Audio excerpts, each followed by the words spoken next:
Hello, hello, everyone. Welcome into our webinar on guiding change with confidence. We're going to give everyone a couple of minutes to trickle in. So while you are getting settled, why don't you pop in the chat where you're tuning in from? I always love to see how far across the country we reach. Do you ever get people from other countries? We do occasionally. You do? We do. It's very exciting. That's fun. Yeah. We are coast to coast already. I love it. They are spanning. Oopsie, Canada. There we go. Other country. Does Canada count as another country, though? I mean, I'll give it to them. I respect them as another country. Of course it does. Of course it does. I always forget about Canada. I'm like, oh, wait, I need a passport? Oh, that's, Right? you You're know, not just like our great neighbor that will I let us. know. Like, don't we just trust each other enough? Can we just like jump that border and not really worry about it? Aren't we besties? I know. I know. Ah, Brenda, Atlanta. I am also in Atlanta. Whoop, whoop. Where are you in Atlanta, Brent? Are you like in Atlanta or like I'm northeast of Atlanta? I'm up in Buford, which sounds really elegant. Swanee. Oh, there you go. Cool, cool. My brother lives in Sugar Hill, right next to Mhm. you. Right. Whoa, India. Ah, that's Do we have exciting. door prizes for this? There should be now. We should be. Everybody, by the way, you're going to get a free year of OpenAsset. I'm sorry. I'm just kidding. I can't do that. Derek's on the other side going, no, Scott, you I'm can't. like the whole team is just having a panic attack. No, no, no, no, no. That is not going to And you happen. get a license and you get a license. Yeah. Oh, that's so cool. Um, I think, oh, we've got London as well. Yeah, see, we've got tons of This is international legit, y'all. representation. This is exciting. Yeah, totally. I'm impressed. We can keep letting people trickle in and I can go through housekeeping if you want to get started. What do you Yeah, think? go for it. Sweet. Awesome. You are in control, so I need that next slide, but There you go. very important. Please, please, please use the Q&A button to submit your questions. It's going to be the easiest way for Scott to see them. He's going to try and answer questions as they come in, but we'll also do a little Q&A at the end if we have time.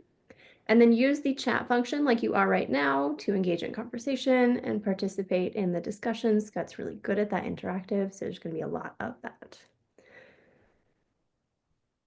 Obviously, today's webinar is brought to you by OpenAsset. A little bit about OpenAsset. It's the only digital asset management system built specifically for architecture, engineering, and construction. And it's designed to seamlessly integrate with your existing data and workflows. So InDesign, Deltek, Uninet, WordPress, and so many other options. And as marketers, we know that the best way to say that we get you in our proposals, right, is through proof. And for OpenAsset, it's in customer satisfaction. Our customers really love our solution. We have a really great renewal rate and a really high rating. So all that is out of the way. OpenAsset's wonderful because they brought in Skot Waldron. So let's get started. I'm Rachelle Ray. I'm the head of AEC Marketing Innovation here at OpenAsset, and I am super, super excited to introduce today's speaker, Skot Waldron. So, like, applause in the chat. Scott will leave you thinking differently about your leadership brand, communication, and the way that we connect. With over 2 decades of experience working with global brands like JP Morgan Chase, the CDC, PGA Tour, Sesame Workshop, the Home Depot, and Coca-Cola, Scott has become a trusted guide for leaders who want to elevate their teams and transform their cultures. And yes, I love this because he's worked with Sesame Workshop. If you need him to explain communication in terms of cookies and Muppets, he can do that too. Scott is the author of the Amazon bestseller Unlocked, a 52-week guide for the intentional leader. and the voice behind the globally acclaimed podcast Unlocked with Skot Waldron. I highly recommend you read and listen. They're both fantastic. Scott is known for bringing clarity to the chaos and delivering strategies that actually work. So, if you are ready to unlock your potential and maybe even laugh a few times along the way, join me in welcoming Skot Waldron. Thank you so much. So much, Rachelle. Um, I was wondering one day after our past couple years of working together, seeing each other at SMPS events, of when I would actually get introduced by Rachelle Ray. And it just happened. So thank you.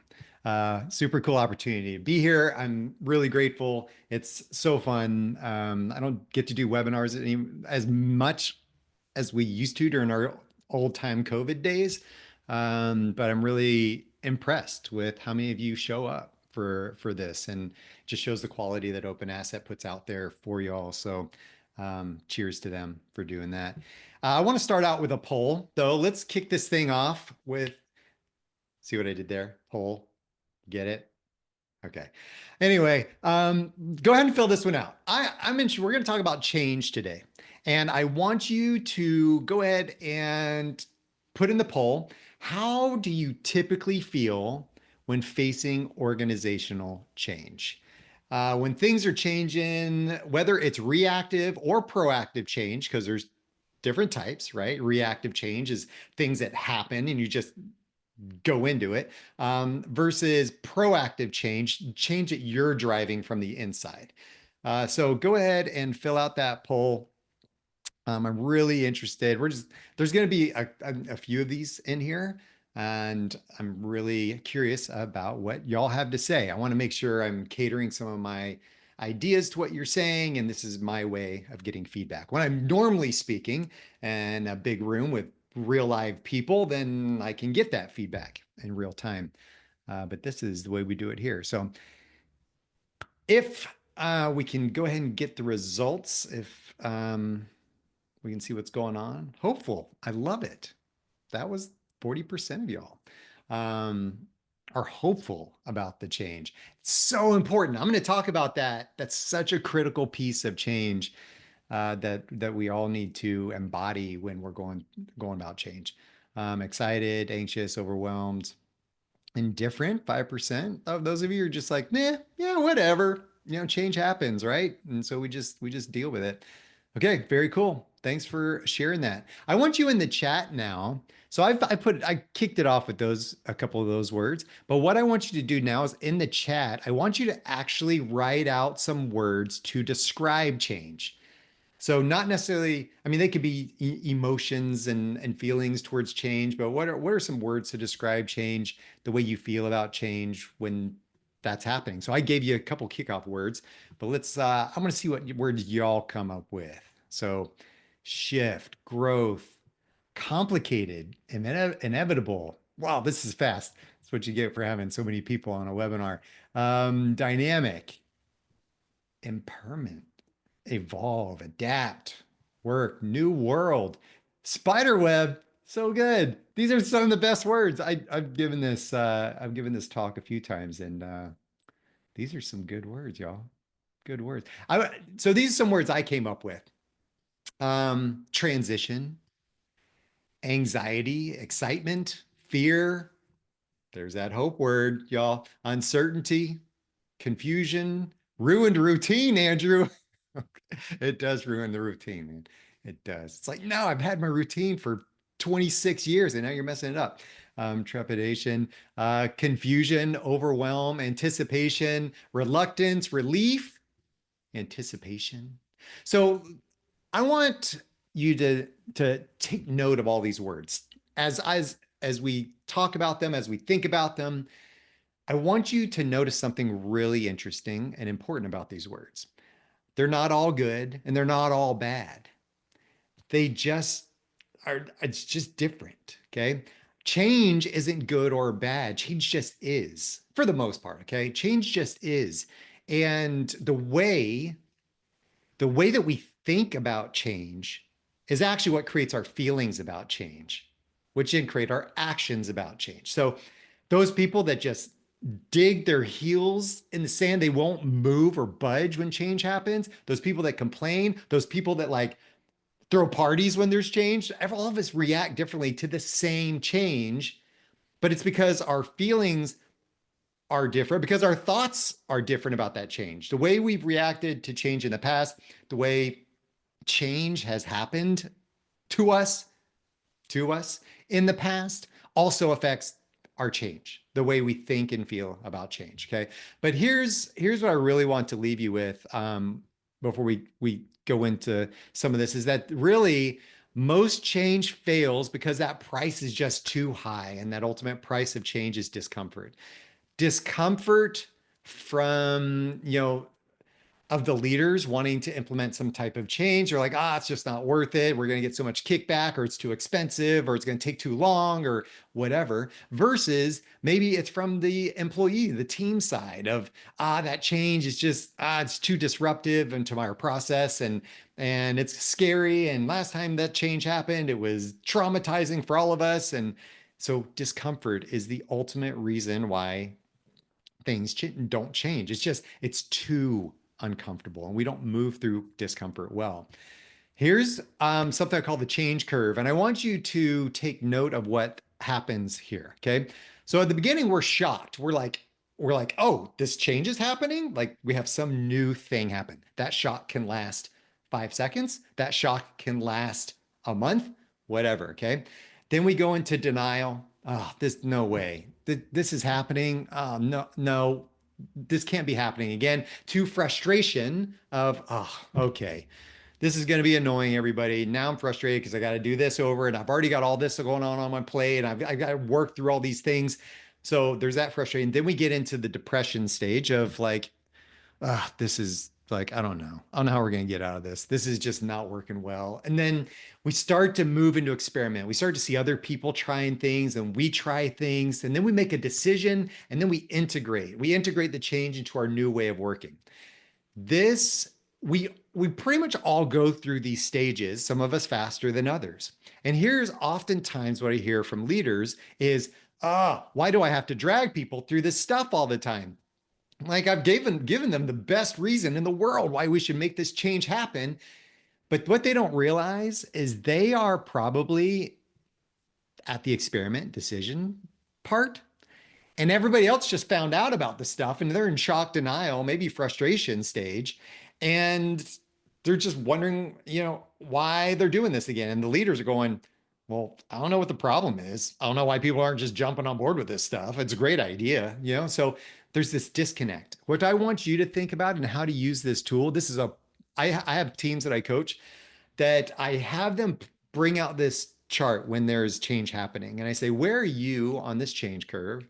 And where do you think your team is on this change curve? And that's really a way to connect with them and empathize and almost put context to what's happening. So you can come say, hey, I'm here. And where are you? And then go, oh, really? You're right there. How's that? Okay. So what do we think we need to do to move to that next stage? Okay. So that's really, really helpful to create dialogue. All right. You ready for your next poll? Okay. I know you think I work for a utility company, having all the, okay. But next poll, here we go. Stage of change curves. Thinking about the current thing that's changing right now inside your organization. Change is happening all the time. Think about your change, your topic of change. Where are you right now in that stage of change? Which stage are you at on the change curve when we're talking about this stuff? Are you in that shock denial first part, like it just happened? Frustration, depression, experimentation, decision, or are you full on integration? Like this change has been happening for a while. We are into integration stage. I was just meeting with a client in Denver. They're redoing their entire, I guess, IT infrastructure of how they process and connect with different vendors. The shock and denial is done. Frustration and depression. Some people are lingering there still, but it's not so much anymore. Experimentation, people have accepted it that this is happening. They've accepted that over the weekend they're going to have to work, things like that. So they're kind of done with that. The experimentation decision stage is there, and they're trying to decide when to go, when to implement, and the integration is happening in the next 12 days. So there's a lot of excitement, a lot of pivoting. There's a lot of, the anxiety, I think, is done with like the big stuff, but then they get into the launch stage, which there's another anticipation or anxiety that goes along with that.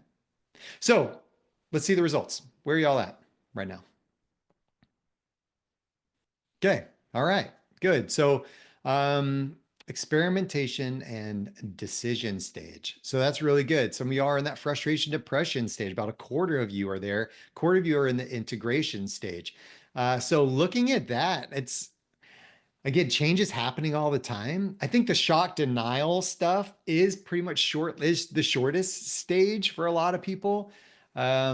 Maybe it lasts a day, a week, or whatever, but then they move on through the other stages, which generally take more time. So I'm not surprised to see those results. Very cool. Good.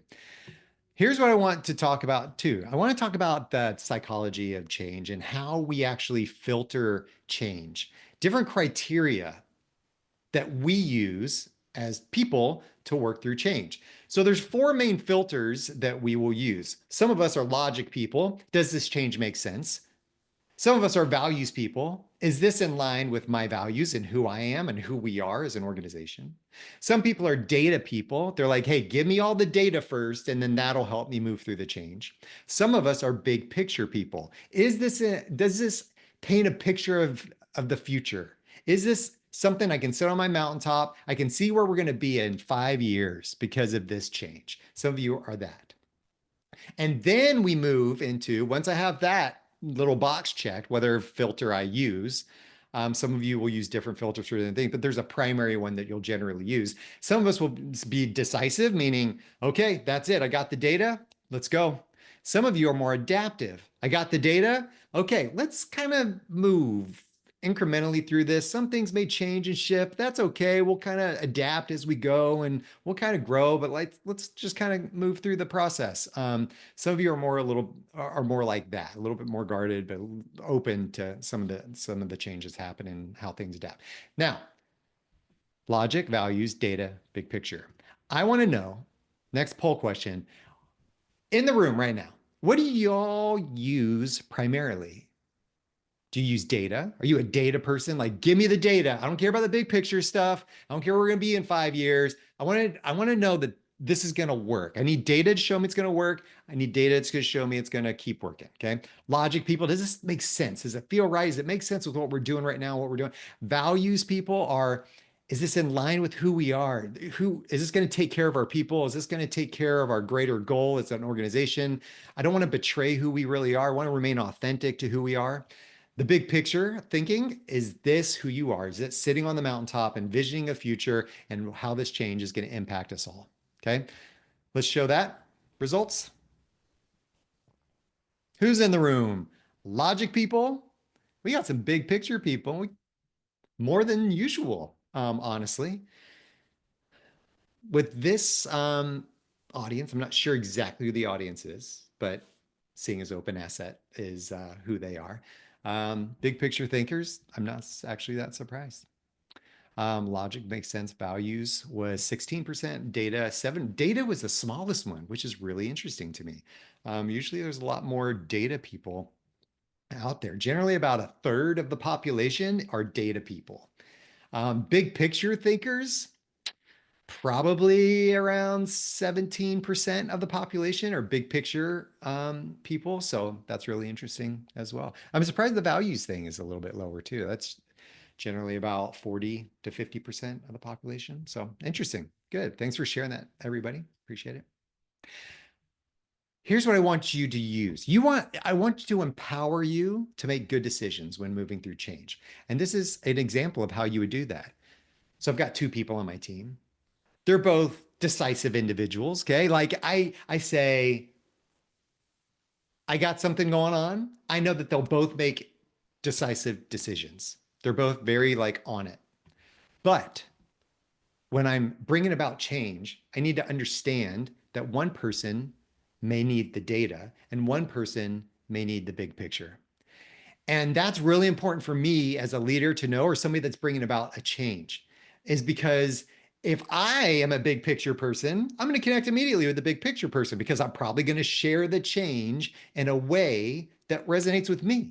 I'm going to share the big picture. the vision, because that's what I think everybody wants to know. But no, no, no, no, no, no. Hold on a second.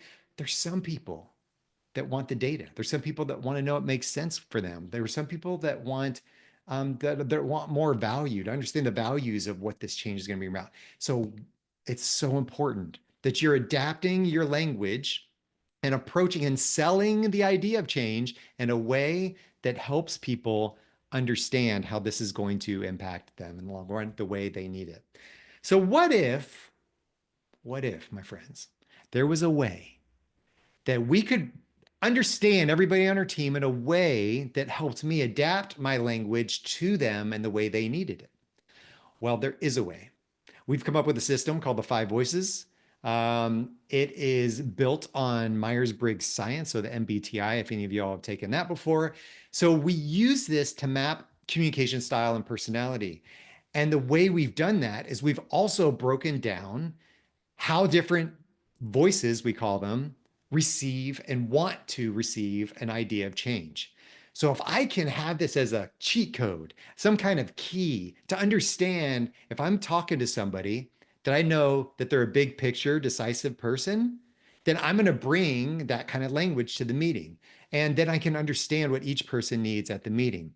So what we do is we map each person, their voice order, to the actual way that they adopt change, and we can create language around that. It's so powerful. I use this all the time with individuals that are going through change. I'd use this with leaders and teams to help understand why aren't people grabbing onto this, Skot? And I say, well, did you look at their voice order and then map it to how they want to change? And then we build language around that, which is pretty cool. I love it. So what I'm going to do is I'm going to give you access. I'll tell you how to get access to the free Five Voices assessment. There's a free online assessment. It takes about 15 minutes. You can go ahead and get that. So yes, Amy, there's a way to test and see which one you are. I'll give you a link to that in just a minute here. Okay. What's really important, y'all, is that all this information is fantastic for you. I mean, I think it is. I hope you do too. But without application, there's no transformation. So I want you to apply the things we learn today so that you can transform your organization for the better. We all want transformation, and this is to help you do that. So last poll of the day here, before we go into some application techniques, I'm going to give you 3 ideas about how to bring about change. What's the biggest barrier to successful change in your organization right now? Is it poor planning? Is it resistance? Is it a lack of trust or influence? Is it empathy and understanding of others? There might be a lot others, but Zoom only lets us put in 4. So that's what you get. You get 4 options. So out of those, what is it? Is it poor planning? Is it resistance? Lack of trust, empathy, understanding of others? Go ahead and put your answers in there. And then I'm going to get into 3 tools to really help you through this whole process. And I'm going to have to bring in my friend Rachelle to help me so that you're not just talking to me the whole time or listening to me the whole time. All right, let's get the results from this one. Resistance from team members. I am not surprised at all. Poor planning. So resistance was half, poor planning, 25%. Lack of trust was 20%. Empathy and understanding of others was 7%. The trust piece, that's interesting. It's only about 20. Usually I'll see that a little bit higher. The resistance obviously is the big one. I think that's the vocal one. That's the one we see the best. I think trust is usually the underlying issue between a lot of this. I think there's resistance because they don't fully trust what's going on. That's my argument anyway. Okay. So, all right. Thank you for that input. That's really good. Really interesting to see. Rachelle, I'm going to bring Rachelle back on. Rachelle's going to help me with this part. If y'all don't know Rachelle, you're welcome because you're going to get to know her now. She's awesome. I had the chance to get to know her at many SMPS conferences, and it's been really good. She is the head of AEC Marketing at OpenAsset. She is also, though, y'all, the co-founder of Proposal Industry Experts and owner of RMR Consulting. She elevates marketing experiences and strategies. She enhances collaboration with technical teams, and she improves efficiency and pursuit management. She's had 15 years of experience doing things. She's a keynote speaker. She's an industry thought leader. She's presented at a lot of conferences, and maybe you know her because you've seen her at the SMPS regional conferences, SCRC, SRC, SWRC, PRC, and NERC. So she's been all over the country at all these conferences, doing all the things that she does. She's played, this is really cool. I didn't know this, Rachelle. She played her key role in developing the first AI certification for proposal professionals. Hello, that's Geez, awesome. is That's that super cool? cool. So I'm bringing you on, Rachelle, because you're like engulfed in the AEC industry. You have been on the side of these proposal writers. Um, and so you know their world. What I want to set this conversation up is say, you know what? I don't think change is the thing that breaks people. I think it's the lack of planning, influence, and understanding. And that's what does the real damage. Um, so that's why I want to tap into this and help you give us an example of something, a change that's happening in the AEC industry, maybe within an organization. And then we'll, go through some exercise together and kind of role play this thing. So I can give people example of how to use these tips in their own workplace. Let's do it. Let's do it. So, give me one. Give me what's a I don't know, something that's going on in the AC industry or something that they may be experiencing right now that we could use, for example, for this exercise. All right, off the top of my head, the most common frustration is that technical teams don't have the bandwidth to support marketing initiatives, right? So that's a problem for both of us, marketing and technical staff.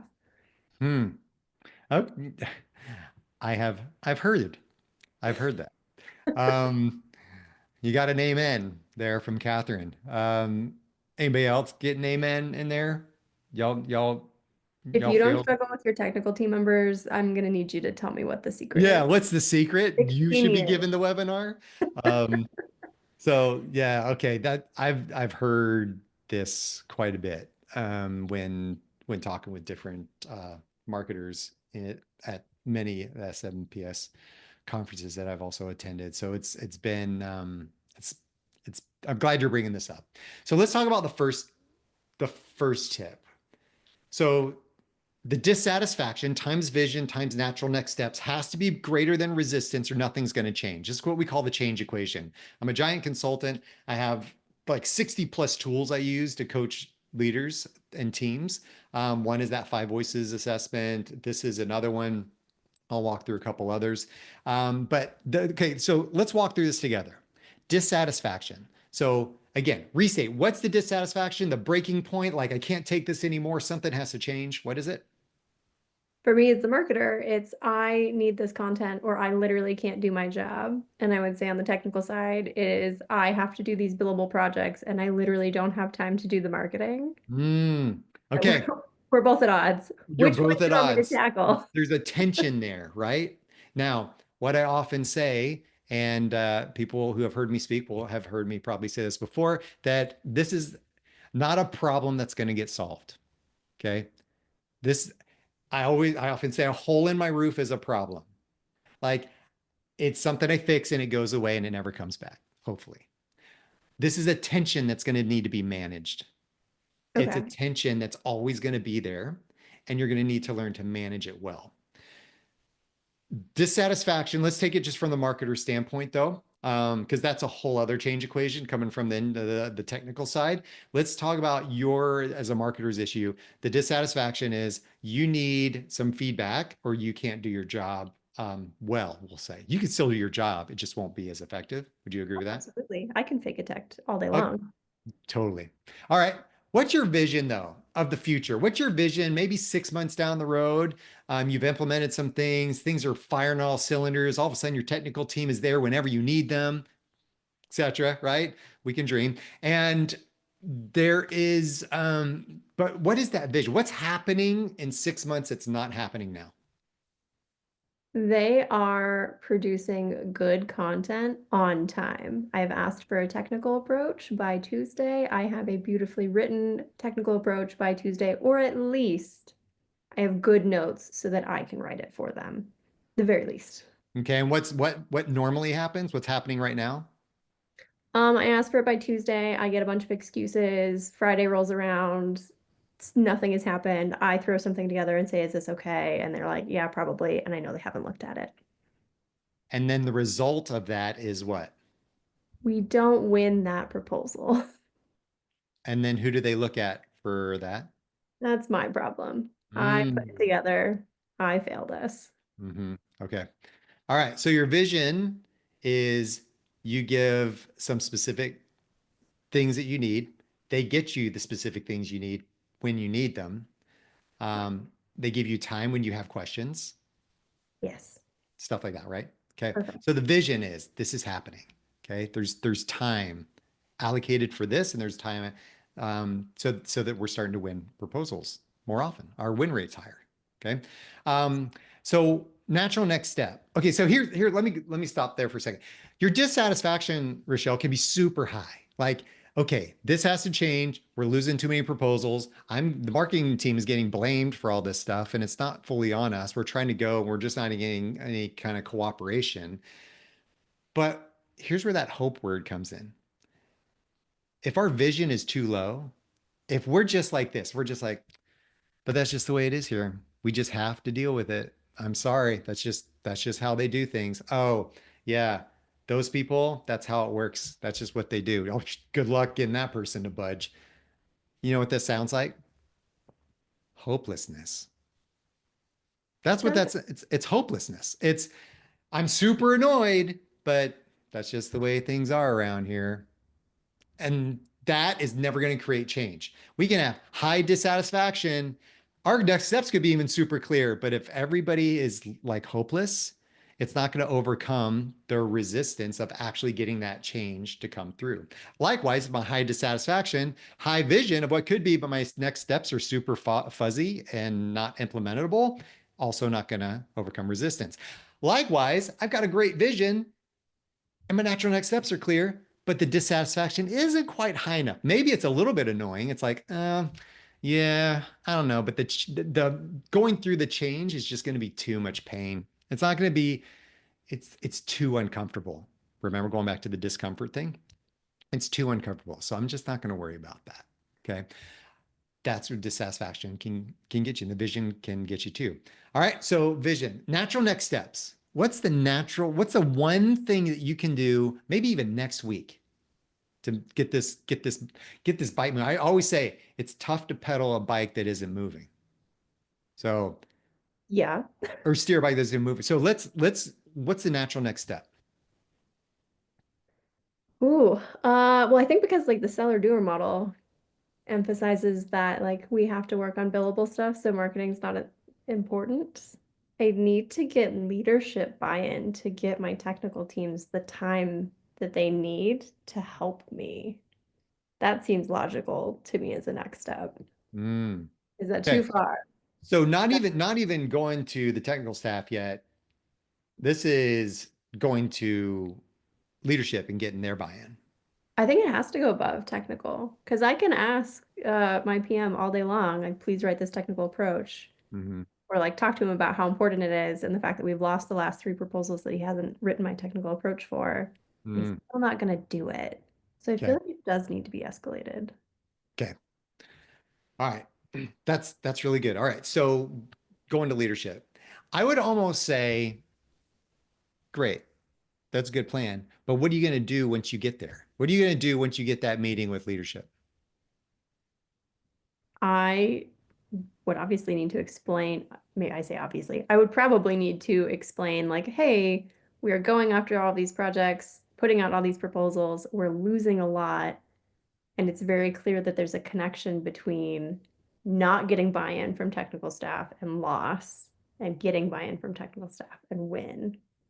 So like I feel like that's a data presentation. They need to see the proof that this is an issue.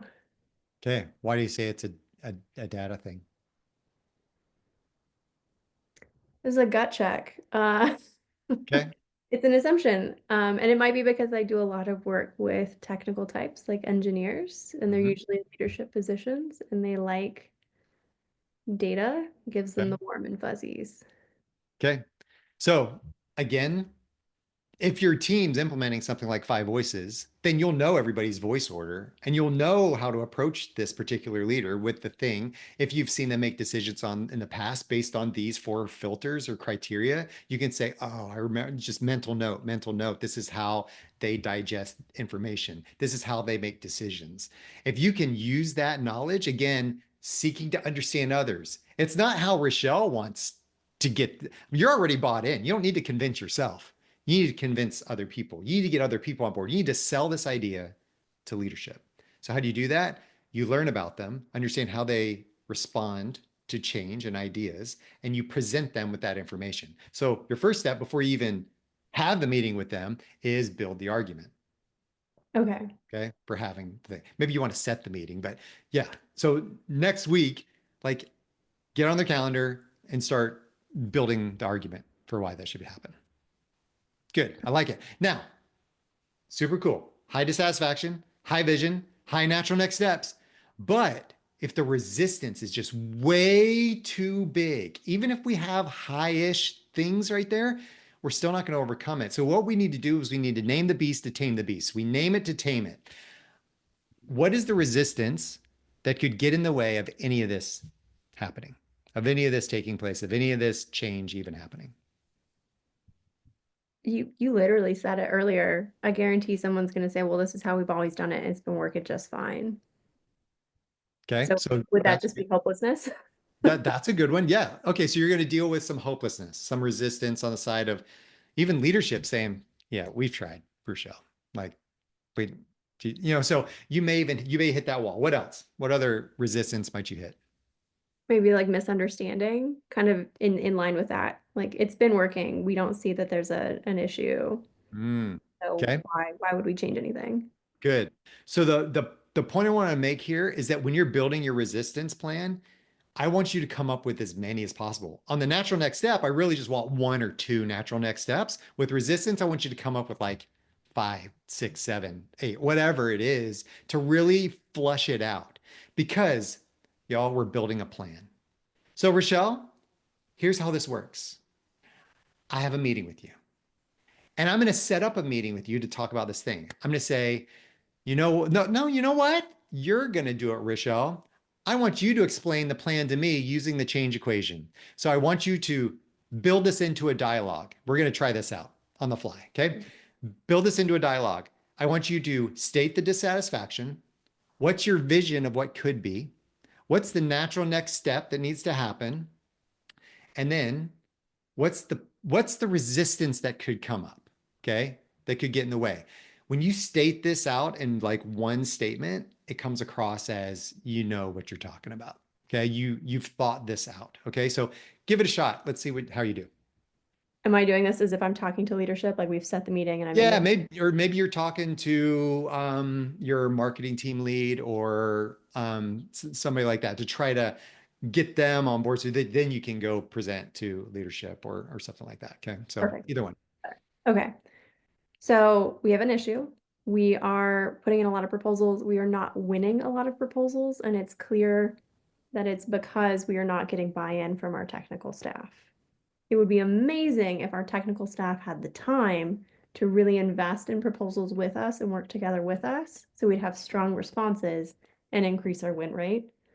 I think to get there, we probably need to figure out the best way to show leadership that this is a concern and show them that we need to give our technical staff more time to integrate with marketing so that we can go win more work. Good. Now finish with the resistance.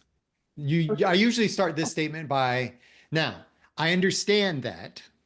Okay. Now I understand that we have maybe tried this in the past and the team might think that we are doing just fine. They might not really see what the issue is, but with a clear plan, we're going to be okay. I don't know how to Okay. finish that sentence, Okay. Scott. I get, no, that's good. That's good. So Okay. Okay, so if you come to me, because here's often what we do. We come and we say, ah, we are losing so many proposals, and it's because of the technical people. They won't give us any time.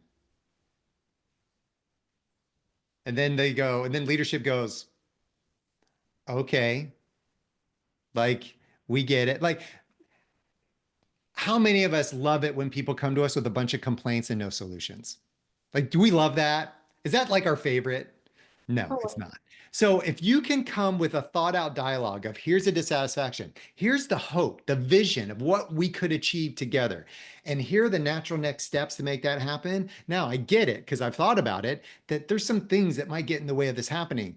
We understand people may be kind of like, hey, that's just the way it is here. Get that some people maybe think we've tried this before and it's just not going to work, blah, blah, blah, blah, right? Like you've thought this thing out. It's a plan. It's starting out with a solution to deliver what we're trying to overcome together. Make sense? it makes sense. Yes. Good. Excellent. Okay, super cool. If any of y'all have I see some questions in the chat. Would you mind please putting those in the Q&A? Because there's so many good chat discussions going on. We can't follow all of them. So if you'll put those in the Q&A, that little button at the bottom, that would be super cool. We'll answer those when we get to those. So thank you.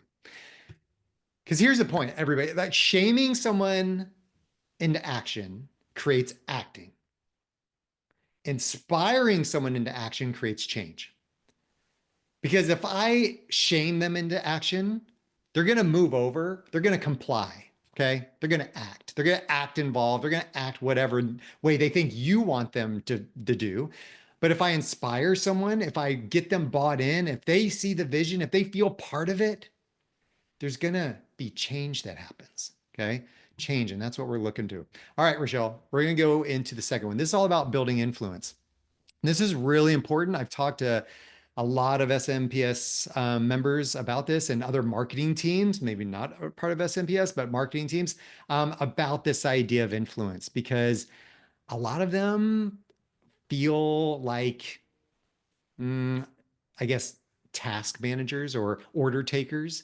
They don't feel like they have enough influence in the space in which they're working. They're trying to build that influence, et cetera, et cetera. They feel like they need a seat they want a seat at the table and they're not given that. And so there's a lot of that that goes around, I feel. But this idea of building influence. So say we built a plan. I will tell you right now, I'm not going to care about your plan if you have no influence with me. Okay.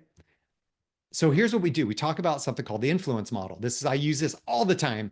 We're only going to talk about the first part of it today. We're not going to talk about the second part, the self-preservation, which is super important. I'm going to give you all worksheets that y'all can work through the self-preservation part if you want to. But that's a real key ingredient of why change doesn't happen. But think about this too. There's something called the 4 C's: character, chemistry, competency, credibility. And those 4 C's are critical to building trust. Those are the 4 C's of building trust. I guarantee right now, Rachelle, if there's somebody you don't trust in your life, okay? Is there anybody you don't trust? If you thought of somebody, right? If I asked you to think of somebody right now, you don't have to say them on here because Derek's on right now and we don't want you to say, I'm just kidding. I would never Um, ask. yeah, Sorry. no, no. If there is somebody you could think of, do you have somebody in your head maybe that you don't trust? Yeah. Okay. Oh, you said it was such gloom. Okay. Is this person a person of character? Do you think they're for you or do you think they're for themselves? Right. I think they're a person of character. They're Okay. Do you have smart chemistry with this person? Do you like to jive with them and do you have synergy and can you all collaborate well and do all the stuff when they're engaged. Heck yeah, we're a great team. when they're engaged? Okay. Now let's move to competency. Are they good at the thing? Can they do the thing that they're supposed to do? The thing that I'm asking them to do. Well, we'll get to that in a Sometimes. second. Okay. Can they do the thing? I mean, they can. It's okay. Okay. Credibility is where this might play. Can Okay. they deliver based on what you need? Because here's the thing I also say I can hire a painter to paint my house who I hear is amazing, very competent. I've seen their work, but they come and they paint my house a different color than what I wanted it to be. I come home from a long trip and I'm like, why is my house purple? And they're like, had a lot of purple paint and I'm really good at painting purple houses. So we just painted it purple. And I'm like, but I told you I wanted it blue. And they're like, yeah, we didn't have any blue paint. So we just painted it purple because that's, the way we do things. And I'm like, okay, good job, but that's not what I wanted. Okay. So that's credibility. Is it credible to me? I can see you can deliver, but are you credible to me? So is this person credible to you? Based on that definition, which fantastic, by the way. No. Okay. Okay. Person character. We can even jive together, go out to lunch, cool, chat it up. Competency. They can, they're fine. Credible? No. You could have one of these four C's not be a yes, and trust is not there. Multiple people have multiple C's that are not a yes. They'll say, I'm not a person of character. I don't like to be around them. Are they competent? Yeah, but not even credible. Like it could be that, right? Or four C's don't even, none of the four C's qualify. So if you're going into bringing about change in your organization, I want you to tell me, Rachelle, with your technical staff, understanding, or maybe even leadership, because that's also who you're selling to. What is the C that they're probably wanting from you? They're wanting from me. Yeah. So there's a difference between the C you lead with, because all of us naturally lead with one of them, like or Right. two of them. We're like, which one? For example, let's go there. Which one do you think you lead with? And the majority of the time when you're going in for like a job interview or to try to persuade somebody or you're meeting somebody for the first time, or what do you lead with naturally? Probably character or chemistry. Okay. Yeah. So we call those feelers, right? The character chemistry people are generally feelers. Not saying that you can't go to the other side too, but generally you just naturally lead with that. Technical staff, maybe in some leadership that you're trying to bring about change and ideas to, what do you think they are wanting from you? I feel like competency or credibility, right? Like they just expect proposal managers to write the whole proposal top to bottom, go win, continue. Okay. So they may not necessarily be caring if you're like a person of integrity. Well, they probably do, but that's probably not their top thing, right? It's not probably like, I just expect you to do your job, Rachelle. Just get your job done, do it well, and deliver. Right. Do I want to go out to lunch with you? I mean, I guess, but I don't really care. I just want to win the job, you know?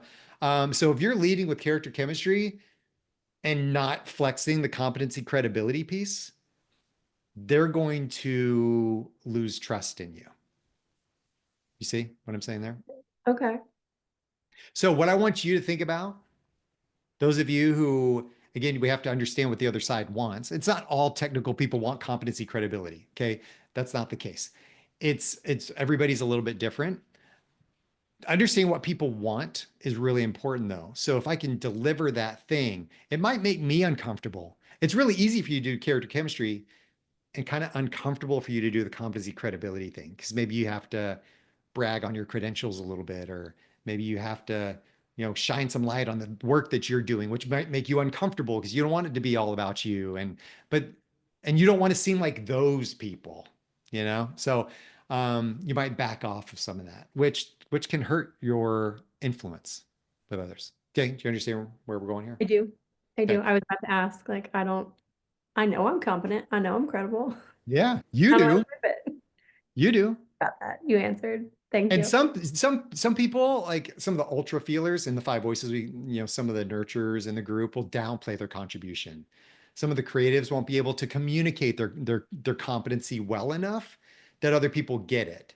People will be like, I have no idea what you're talking about, man. So I don't know if you know what you're talking about. Okay. Nurturers will downplay their contribution and be like, yeah, I don't know. I mean, I guess I'm all right. And they're like, well, are you all right or are you good? Like, I need to know which one you are.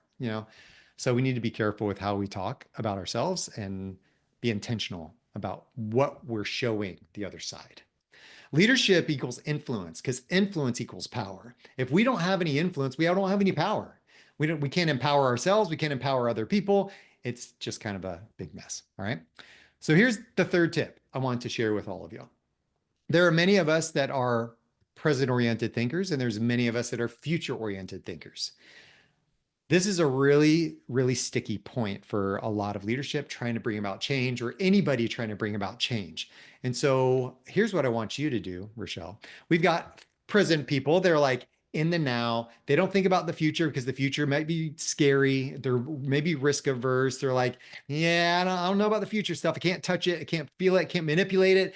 I just want to do the now. I want to know the past and I want to know the now because that's what I can control. And I can control the way things are happening now and I can manipulate them. And it's a sensory thing. Like I can touch it, feel it, taste it, whatever. Future people are like, get me on the mountaintop and I just want to see out. I just want to be able to see the entire battlefield and I want to know how we're going to win the war. We might lose the battle today. That's fine. It's going to happen. But are we winning the war? And they're really good at that future thinking, strategic outlook type of thinking. All right. Present-oriented people are more process-oriented, more like very, very linear, very structured in how they think. Here's which one do you think you are? I feel like I'm future oriented. Okay, more future. All right. Yeah. We're all a spectrum of these, but most of us will, be on one side or the other. Here's what I want you to know, Rachelle. As a future-oriented thinker, so say I'm trying to sell you on an idea, future person. Here's what I need you to know. You're really good at the wow, okay? I need to hear the how we're going to do this thing. So if you are a future-oriented person, I'm sorry, if you're future selling me on something and I'm a present-oriented leader or person or a technical staff, I hear all your grandiose ideas, but I need to hear how we're going to make that thing happen. Okay, future person. Okay, I need you to start with the why we're doing this. What happens if we don't do it? What happens if we do? What happens to people who did it before? So you hear a little bit of the data stuff coming out. I don't want you to do it to me. I want you to do it with me. Bring me along on your journey. Don't just blaze into the future because I need to be along with you. I don't want to be bulldozed by your ideas.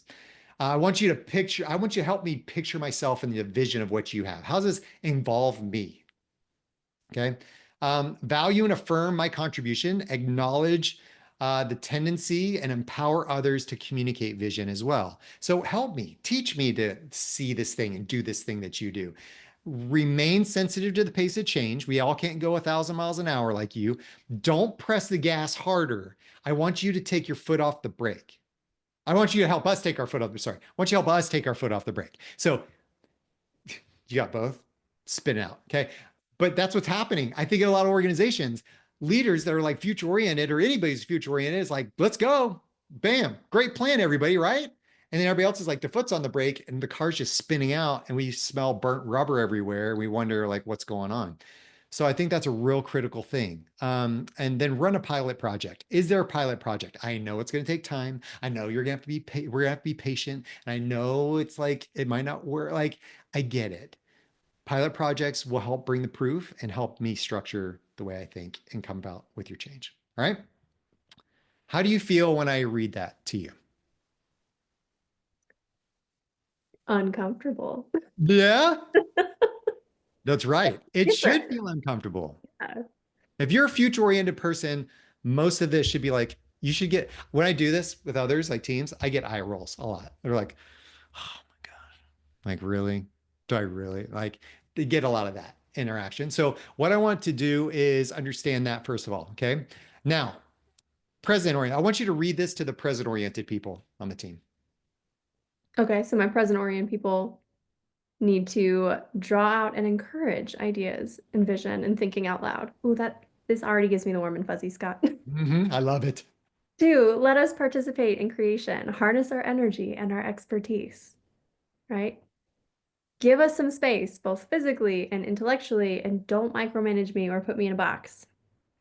Change is not a bad word because it's really critical for growth, but it can be uncomfortable.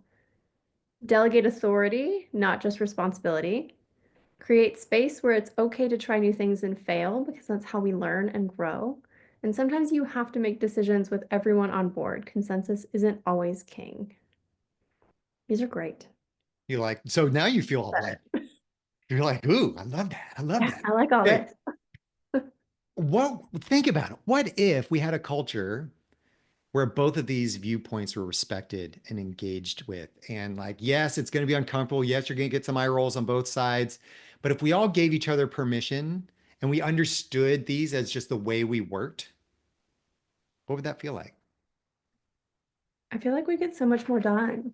Like we could see eye to eye and we could figure out how to communicate with each other. Like that pedal, we would not be spinning out. We would be moving forward. Might not be as fast as I as Right. the future want to, but we'd be going. Right. Present-oriented people want to move at like 30 miles an hour. Future people like 100 miles an hour. You know what the compromise is? It's like 50. And you're like, but that's not half. It's not. It's not. But you know what? You know what the percentage of present-oriented versus future-oriented people is? 73%. 73% of the population is present-oriented. Sorry, future people. That's the way it works. According to science, it's a little skewed, but understanding that 3/4 of your organization potentially is present oriented. Now, when you're in a highly technical skill trade, um, attorneys, engineering, things like that, it's probably going to be a little bit higher even than that. So just be aware of that. So what we combat this, we use a tool called Build a Bridge. If I'm a future-oriented person, if Rachelle, you're going to come to me and you say, hey, listen, I've got this plan, and you're talking to me, a present-oriented person. You're like, I got this plan, blah, blah, blah, blah, blah, blah, blah. You've hit the 4 C's. I don't quite have the bridge built yet, but it's something I would love for you to work with me on because I know you're great at building bridges, which is the steps, the process, the how we're going to make this thing happen. My brain doesn't, so I'm giving you permission to be the build the bridge person, and not you, Rachelle, you're the future person. I'm flipping the script. But I'm giving you the permission to be a future person, Rachelle, and think big and all those things. And I get to use my superpower building bridges. Rachelle may not love building bridges, getting in the weeds, talking about details and process and systems and all the things. I love that. Let me help. Because now if we can both go sell that idea, people are going to go, well, Scott's a present-oriented person. Rachelle, I love the big vision, but Scott gave some validity through the plan. That's really smart. I really love that. Here's what I say. Vision without action is merely a dream. So Rachelle, you're just dreaming. Action without vision just passes the time. I just help people run on a hamster wheel. We don't really go anywhere. Vision, though, combined with actions, which can change the world. And that's what I want us to think about.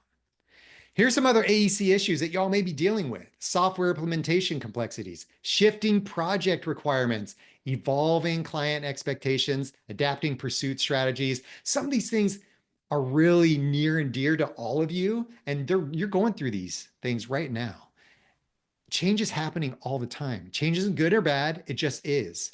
The way we think about change creates our feelings about change, which creates our actions in regards to change. We want people to move through change well, then let's get on board with what we do. Here's what I want to do. We're not going to have time to share, but I do want to offer you all some free resources. Okay. Number one is I'm going to give you this change stage worksheet. You'll get all the access. Rachelle, thank you so much. You're so awesome. I appreciate you doing that. I want you'll have access to this worksheet, and I'll give you access to that. I'm also going to give you access to a sample of my book. I'm going to give you like kind of a packet of worksheets that you can work through with each of these tools on it and question prompts. Whenever anybody's going through any stage of change, anything changing, you can use this to help move through it well. The 5 Voices Assessment link, I'm going to give you that. That's free. And this is the last thing I want to give you. To 10 people that hit me up first through the link, there's a way to do that on the link. I'm going to give you a 90-minute session, a Team Voices, 5 Voices boot camp, where everybody on your team is going to take the 5 Voices assessment. I am going to spend 90 minutes with your team going through the dynamics of your team, understanding how each person communicates, interacts, and why they maybe butt heads a little bit, but also why there's some harmony and how you can use this to identify change within your organization. All that stuff, okay? I'm going to give you all that. I'm not going to sell you anything, okay? I promise. I just want you to do me one favor. I hope this has been helpful for you. If you can scan that code, and also there's a link that we'll put in the chat for you. You can click that link as well. This helps me get some feedback based on how this worked for y'all. Was this helpful? Was it good? If it's really good, then let me know, because then I share it with my mom and she gets all excited. If it wasn't, I also need to know. I also need to know how to get better. I'm always looking to be better and to do the things well that I want to do well. Here's what I want you to understand. Change just is. And we all move through change okay. Or else we would still be using one of these. And we would still be using, maybe typing letters on this. Maybe we would still be visiting this place dressed like this. Okay. Here, if you're comfortable all the time, then you're probably just mediocre because the comfort zone is lined with defensiveness and excuses for why you should stay there. I want you to build a team and a culture where people get to work, not where they have to work. Do you get to work where you work or do you have to work where you work? I want it to always be a get to. Thanks, everybody. Appreciate you.